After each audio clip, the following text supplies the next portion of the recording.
ओम नमः शिवाय। ओम नमः शिवाय। दोस्तों, आप सभी का आपके अपने चैनल में एक बार फिर से बहुत बहुत स्वागत है और आपका बहुत आभार है। प्यार सपोर्ट करने के लिए आपका दिल से बहुत बहुत धन्यवाद। जो हम सोचते हैं वो हमें क्यों नहीं मिलता, आखिर कारण क्या है? कई बार हमने जो सोचा वो हमें मिला ही नहीं, और बहुत से लोगों के साथ ये परेशानी देखने को मिली है कि वो जो प्लानिंग करते हैं, प्लानिंग के हिसाब से चीज़ें होती तो है, पर जो परिणाम वो सोचते हैं वो उन्हें नहीं मिलता है। मेहनत वो करते हैं, परिणाम का फल और कोई ले जाता है।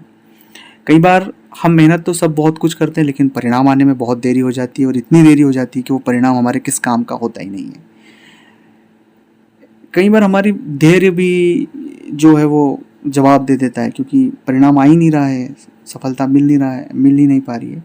तो जैसे हम सोचते हैं वो हमें मिलता क्यों नहीं, आखिर ये माजरा क्या है, और ये कौन से ऐसे नियम कानून है इस प्रकृति के जिसमें हम सटीक नहीं बैठते। देखिए, ये लाइन आपने बहुत बार सुनी भी होगी कि मन का हो तो अच्छा, नहीं हो तो बहुत अच्छा। हमारे हाथ में सिर्फ कर्म की आज़ादी है। हम अच्छा काम कर सकते हैं, परिणाम देना ईश्वर के हाथ में है, नियति के हाथ में। और बस हम कर्म करते वक्त खुद को ईश्वर तुल्य समझ लेते हैं, मतलब खुद को सुप्रियल समझ लेते हैं। ईश्वर तुल्य तो ज़्यादा बोल दिया मैंने, लेकिन हम खुद को बहुत ज़्यादा हाई वो समझ लेते हैं, उच्च श्रेणी में।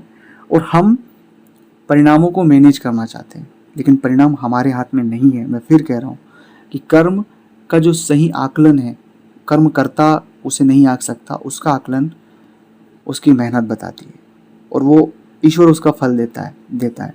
90% तो लोगों को ये चीज़, हाँ 10% कुछ ऐसे सिचुएशन हैं जहाँ बहुत हार्ड वर्क मेहनत करने के बाद भी उन्हें वो परिणाम नहीं मिलता। उसके पीछे कई सारे कारण हैं, उसके पीछे कई सारी चीज़ें हैं, उसके लिए मैं अलग से वीडियो बना दूंगा। पर हमारे जो कर्म हैं, जो हम जो कर रहे हैं, उसका परिणाम हमें जरूर मिलता है, और वो ईश्वर उसका सही न्याय करता है। अब दूसरी इसमें जो एक बात है कि जो सोचते वो तो हमें मिलता ही नहीं है।